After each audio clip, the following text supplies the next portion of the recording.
Good morning. I'm talking now about, it was October 23, and it was my birthday in 2018. I'm already talking about 4 years ago.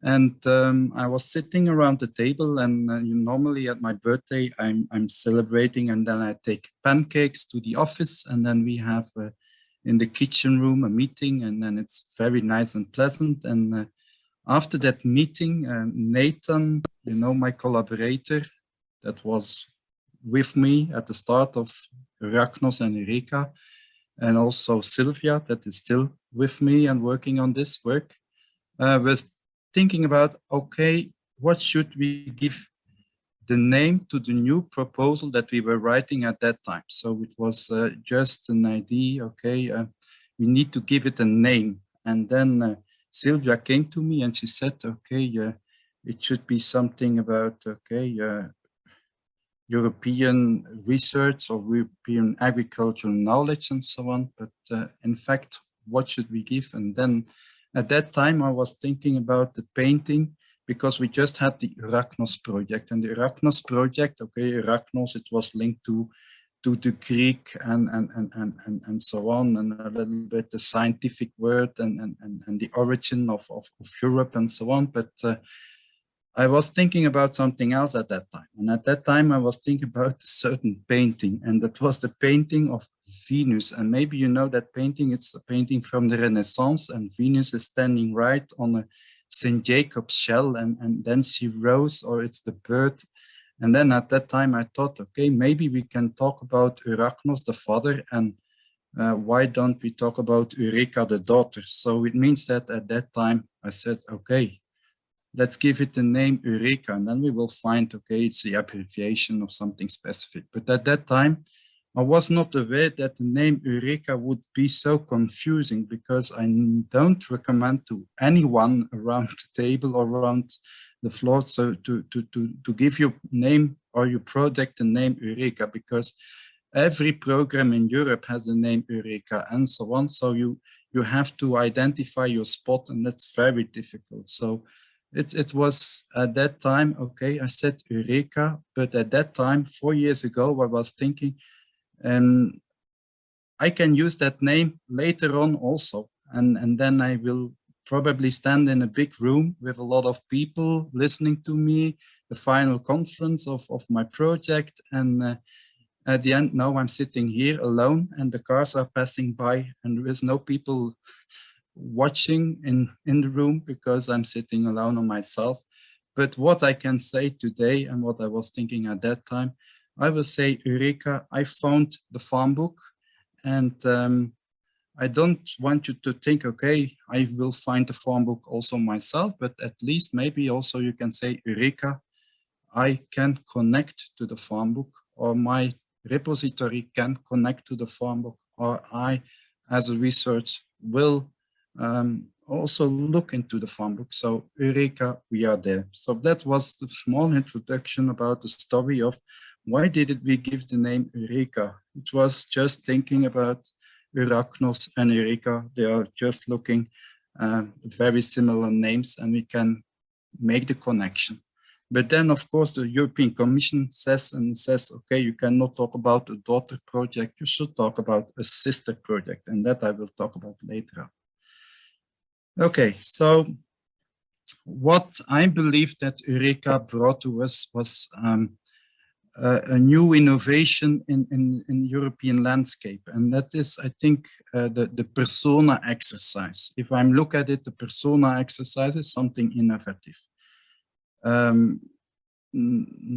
People say, okay, you have to work in multi-actor, and you have to attract farmers, and you have to attract advisors and so on. And at the end, okay, you think, how can I insert different opinions inside my work, in my project, and so on. And then we started to launch the idea, okay, let's describe a person that has different interests, and that is also happy to join the project, but in fact it's not a real person, but it's a fictive person that has some interest, that has some opportunities, that has some skills, that has some challenges. And that made me to the point that, okay, we will have later on a discussion on the persona exercise, and Lisa will take it over from me. But I thought, okay, let's build my presentation of today based on this persona exercise, because we all sitting here and thinking, okay, the farm book is the platform, and so on. But it's also, I think, the persona exercise. And that's what I wanted to stress with this. So I said, let's talk about a new persona. And that's, in fact, you know him, he's sitting here, it's me. It's a little bit strange that I have to talk about myself, but let's say, and I will introduce that story or that persona history with saying, okay, there is a person, Pieter, and that person is a new entrant coordinator. I would not say so new, but at least I feel myself new. And you can say, okay, he is middle-aged, is 46, so it's the age that other people think, okay, and then I'm talking about the pre-electric age that it's the time to buy to have your midlife crisis. It's also the time to buy your Harley Davidson. But in fact, that person over here said, okay, I will do something else that is not so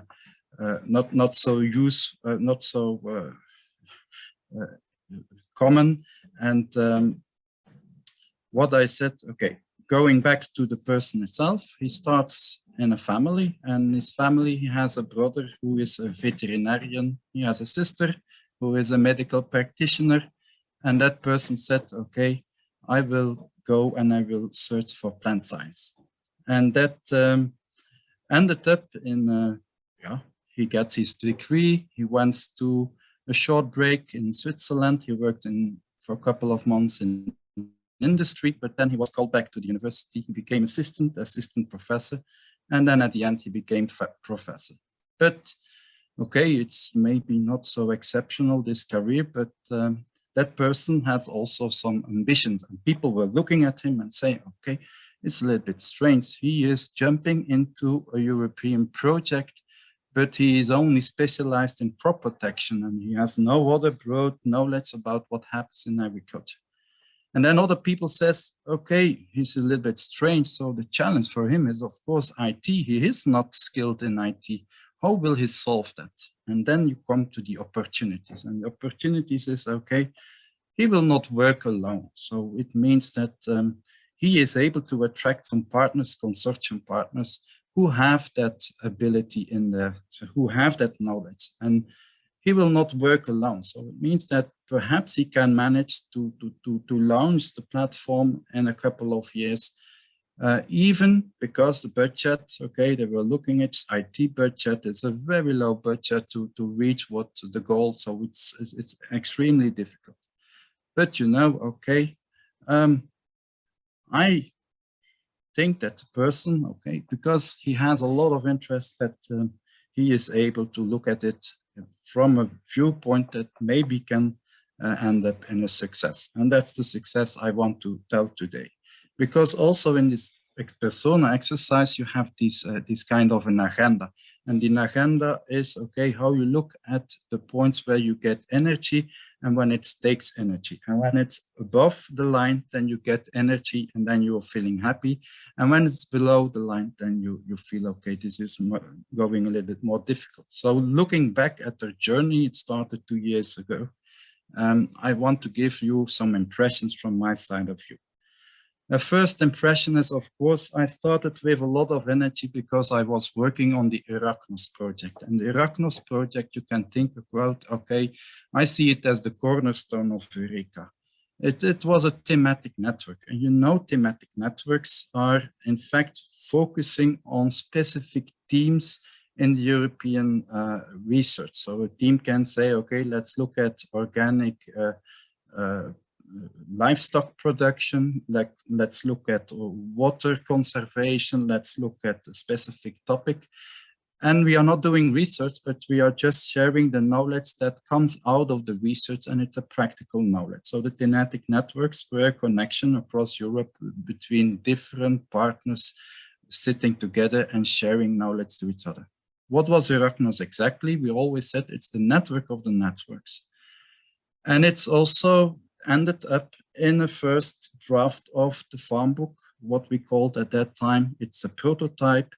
And I always said, okay, the Erasmus project is the architects of the farm book. So they made the plans, and the plans are in fact worked out in EUREKA. Moving to second point, it drops a little bit. So then we have a look, because, okay, if you have to organize a kickoff meeting, and if you invite the whole consortium to your hometown, then you let them in your private life. So this makes it's a little bit stressful. But I thought, okay, the location is wonderful to have a visit. It's wonderful to stay, because Bruges, that's they say it's the Venice of the North. So I think that the people sitting around were very happy that they could have a meeting over there. And I think it was also, and I'm sure it was the last physical meeting we had at that time. So, but it was a good time, and I think a lot of us got energy to start. And during that presentation, I was talking about, okay, you have different musicians around in the room, and I gave an image of different types of instruments, and at the end I said, okay, let's make a nice concert, let's play together. And I said, okay, I want to be your dirigent, so I want to make it all well. During that meeting, because you know, my collaborator Taylor said you have to say also something about the meeting, and what was my major impression during that meeting is that we were able to have already the first workshop, and people said it's crazy that you want to have during a kickoff meeting already all people sat at work. But yes, we did, and what we did is invitation of coordination of about 10 European projects, and they were talking about the challenges. And I think it's good that I can go quickly over some of these challenges. And the challenges we asked these coordinators is because I believe, and my vision is, we should learn from each other. So as one of the first questions, what are you most proud of when you're working in your project? And the important lessons learned, the best practices. What kind of data are you collecting, and is it stored in a central depository? And how do you communicate and disseminate? And then how do you involve different actors? And at the end, is the monitoring of your success and impact. How do you do that? So if you want to do it in a good way, you have to talk to each other, and you have to listen to each other. And I think we should sit together and should have meetings like this, because we can learn from that a lot. A third point is that, yes, we all know why are we sitting here. It's because of COVID. So it's because we cannot travel. But you see, all faces are quite smiling. And this is because we had some of these opportunities. And I can think, okay, you're watching to me, you believe, okay, how did you manage that people are still happy to have these kind of meetings? And the most important ones were this, although not organized frequently, but we called it the EUREKA Fika. And it was just like, it was an online meeting. So we didn't brought the coffee to you, but or to the partners, but we just had a nice talk about what happened around us in our country. And then during this talk, we also put people together and let them start about the project. And this was one of the points that, okay, instead of having these physical meetings, you were more successful in also connecting people during this kind of talks. Then we see the line moving up a little bit. So what gives me energy? And I think it took a lot of energy to realize it, but also at the end, I felt that, okay, this was really a great exercise that we did during the project. And it was the map survey, and you can look at it in two ways. We mapped the map, so we mapped the multi-actor projects. So it means that we looked at all 150 European projects that were working on agricultural knowledge generation and sharing of knowledge and so on. So we did also an analysis on that, and we looked, okay, what are now the main data? What are, how do they store this data? How do they do communication and dissemination and exploitation? And then at the end, okay, multi-actor approach, is it well established, yes or not? And then based on that, of course, we wanted to know what will be the impact. And to give you an impression, so this is number 2 project, multi-actor project 2 is number 150. So it means that we went over all the 150 multi-actor projects. And if people want to have still some inspiration of a different logo or whatever, so it's wonderful if you look at this picture, the many logos that exist, and how people are so creative to put themselves in a certain way on the European map and so on. But in fact, the work itself was, and I see it now, it's rather small, but we asked ourselves different questions, because we did online survey, we went to the website from this project, and then we asked about 6 different points. So what is the link with the EUREKA, so the innovation point in Europe? So is there a link between different operational groups and so on? Is there a link between different projects? What kind of knowledge objects are available? So each time you see a certain question, so the partners had to look at the website, had to find it out. Then how are the knowledge objects stored? So again, it was a research. Communication, dissemination, and exploitation, how was it done? And then the multi-actor approach, also a couple of questions we asked ourselves. And for each of the projects, we gave an answer. And at the end, we looked also to impact. Going to some of these outcomes. And you see here Rosa and Javier, who were able to present pictures like this. You see the network, how are projects connected to each other? Are they working on an international level, national, regional level? Are they connecting to operational groups? Are they connecting to European projects? Are they connecting to national rural networks? This is the way that based on this survey, that you could make links and pictures. Another point is Meta, who was looking at the different data sets and the different knowledge objects. And here you see that, these multi-actor projects, they produce mainly for advisors, mainly for foresters and farmers, mainly for researchers. And then you have the knowledge objects, and some of them are very obvious, and a video and an infographic and how to do it yourself. Scientific publications that were good for scientists, but not really for farmers and foresters. And then also you see over here the picture of the network. And this is something that we cannot catch in a digital platform, because the network at the end is also one of the major outcomes of European projects. And we see that this is one of the points that was highly cited when we go over this survey.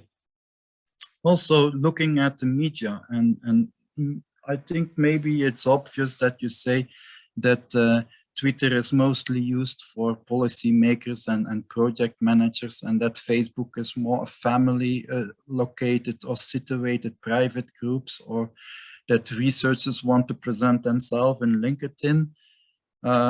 What we always say, okay, YouTube is maybe also not a channel, but it's a channel to host videos. It's not really a channel to communicate. And Instagram is maybe, and I think then when I look at the university, it's for the younger people, they are more moving to Instagram. But that's the picture we have in 2021 of how projects are working, and the website is obligatory. So it means that that's the place where you have to store the data and the information. The multi-actor projects itself, so here you see that LoRa and okay, so how they are stored in LoRa, and then also the quality of the data were handled by Luciano. So what are the observations? It means that they said, okay, you need a good project community with nice people, nice management. You need to think about fair data. We will talk about later on fair data, but also the data management, open data, quality data, data protection, license on data. And at the end, of course, if you want to have a sustainable project, it's better that you think about a follow-up project or another project that will include your data. So then your data will be transferred from your project to another project. And that's one of the strategies you can have to make your data sustainable.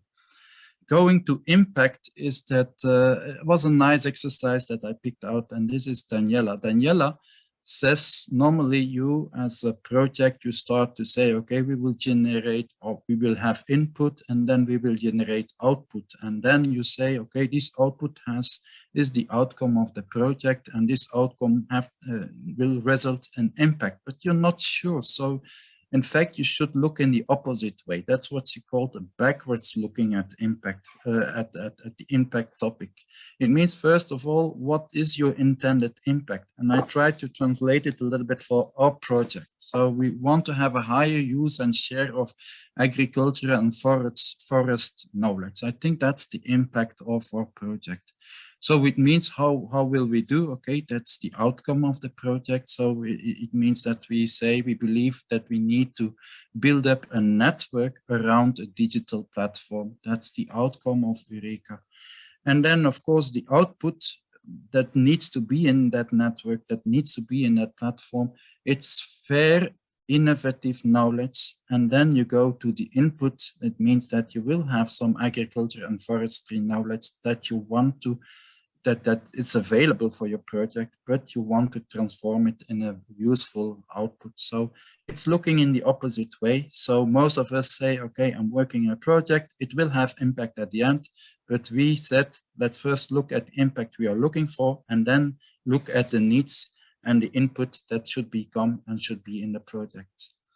So this was done in different exercises, and this is also one of the nice things of the work, is that if you have to switch online, then you also have the same tools available, the post-its and so on, to fill in the different examples and the different ideas. So then we come to number 5. Number 5 is again a top, and I will not talk too long about the persona exercise, because I'm now in a persona journey, walking around with you. So it means that we have some persons that we say, okay, let's talk about them instead of real persons, but these persons are a collection of different views of different existing persons in one person. So we talk about this is Lava, a new entrant farmer. We talk about Claudia, a student farmer. We talk about precision farmer, Gabor, or we talk about a livestock advisor, Agneta, or we talk about Malte, a private forestry advisor, or we talk about Ignacio, it's a middle-aged forester, or we talk about an academic researcher, it's Alexander. So instead of, in the future, maybe we can have just, okay, this is something for Alexander, very useful, or this is something for Tobias, he will be very happy. And then we have in the mind and in the back, we know what is the history of that person. Number 6 comes to one of the major bottlenecks of the project. And this is, how can we classify knowledge objects? And I will try to explain it a little bit, but okay, a knowledge object, a data can be a document, can be a presentation, can be a video, can be a data set. But if you look at a video, it can a video, just a communication video, it can be a dissemination, can be an education or training video. So again, and if you talk about the communication, then you can say, okay, it can be a PDF file, it can be a Word file, it can be something else. So it means that you have to order all these data objects. And this is done by Hercules, or this was, Hercules took the lead of these activities.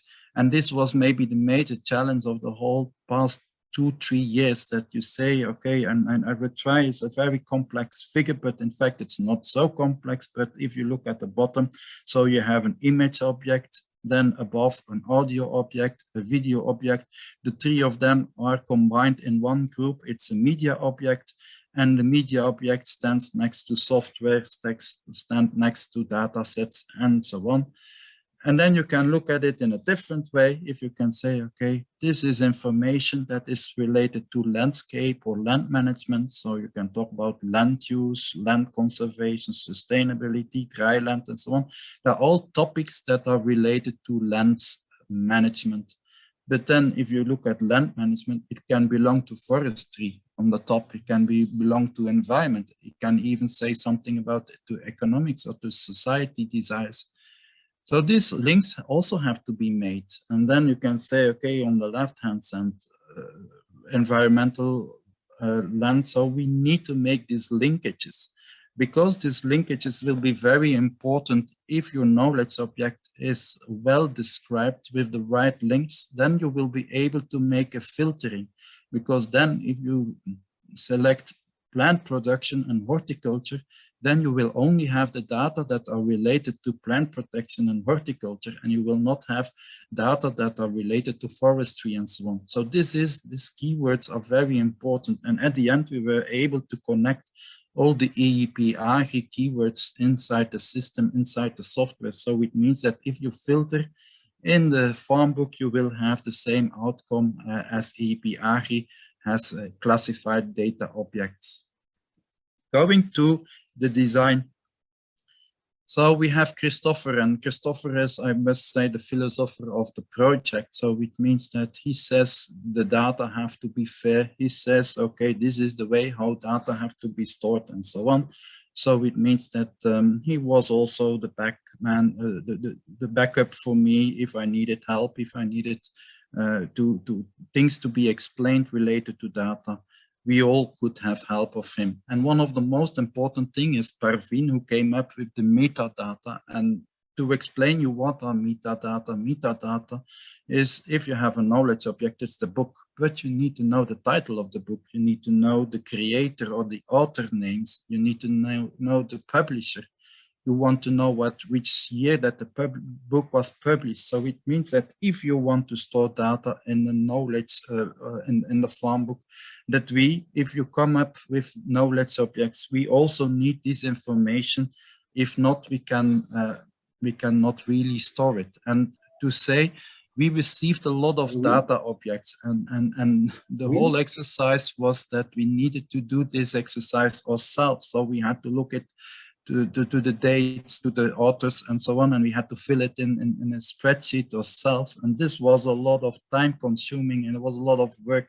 And this was why Taylor put EUREKA on this title. And I want to give you an example of the FarmBook itself. So what are metadata? So you need to give a title, and let's say it's EU FarmBook. The description, it's a central digital repository. So it's a central place where we want to store the information. The keywords is agriculture, it's forestry, it's knowledge, it's digital, it's innovation. The creator, it's the Arachnos and EUREKA consortia. The language, at this time, the FarmBook is in 14 languages, so you can look it in your own language. The date of completion, people will not like that I say the date of completion is March 31, but for this example, for this presentation, I give it March 31. Then the intended purpose, I think it's education, it's training, it's advisory service, and maybe it's also policy making, but you can have different purposes for the FarmBook. The geographic location is the whole of Europe. The knowledge object URL, it's the EU FarmBook, HTTPS, and the category, it's software, so it's not really something that you can have in your hands. And the type is educational training material that we want to store. It's to do it yourself. And then subject 1, how are the keywords? Forestry, livestock, crop farming, environment, society, economics. Subject 2, in fact, all the keywords that are now in the EUREKA database, and the license, that's a major discussion. We have not decided on that, but this will come up soon. What kind of license should it have?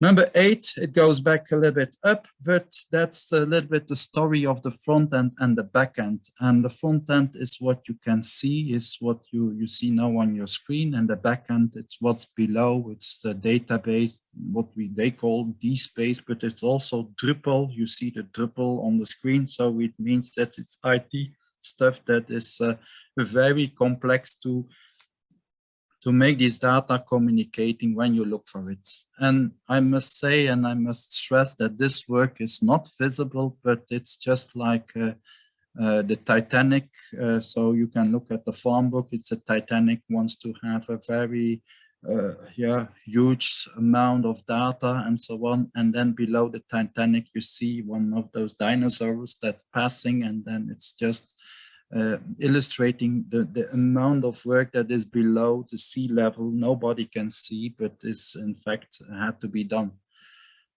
Then I come back up, and then I must say that if it takes too long, it's better that you have a deadline. And one of the deadlines was the demo version on September 23. And that was the ARCIS meeting. And then I said to those developers, to those IT people, I need to have a demo version by then. And the demo version was ready, and I could present it during the meeting.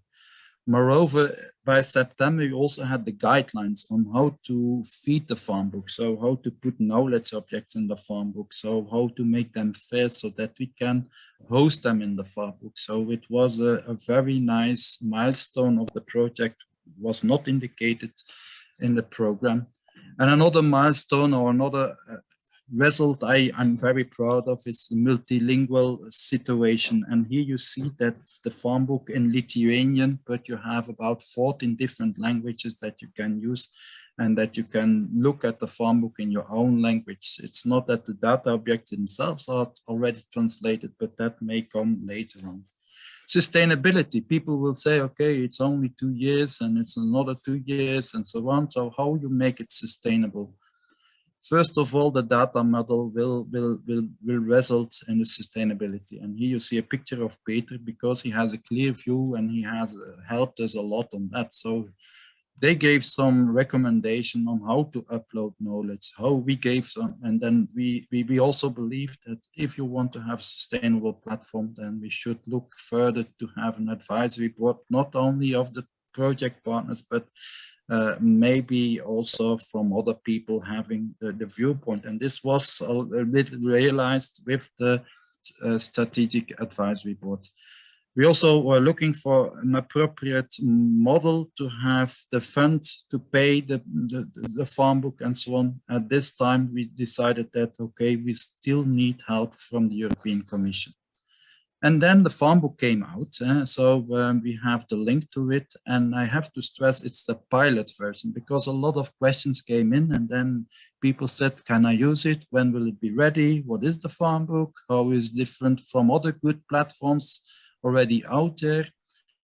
And kind of questions were handled by Maxime and by Benedict. And this was, is still looking for. That's why I put the picture. We want your feedback. And I only can say above, you see in a red circle, it's the pilot version.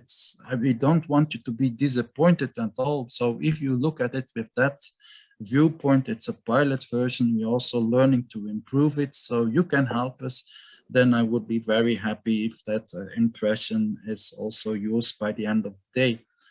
Then I come to picture number 10, and then I believe that we have done a lot of great dissemination. And this is the newsletters, and this is Helene and Christine and Mark, who were the chief people behind it. And I'm always looking for quality newsletters with content that you feel, okay, I read something that is useful, and it's not that you read something about a nice meeting. So that is what we realized with the newsletters. And then the last 2 months were very busy for us, and this is in fact the last dissemination meeting of the project, because the project ends in the end of March. And it were online meetings. So you see here a picture of Seja, the young farmers partner, who did something nice. I don't know, I was not with them, but it seems very funny. But at the end, so they are all aware of the starting up of the farm book. And you see here Alicia, and you see here also Maria, and I call them the two princesses of the dissemination, because I know that they did a lot also regarding communication and dissemination of the project, next to, under the lead of Mark, of course, and under the lead of Andrea. I come to the end of my presentation, and the end of the presentation is, of course, this story doesn't stop. this story will move on, and later on today I will talk about EU FarmBook, because we have a 7-year contract with the European Commission to make a FarmBook not only a reality, but to make the FarmBook really an existing system in Europe.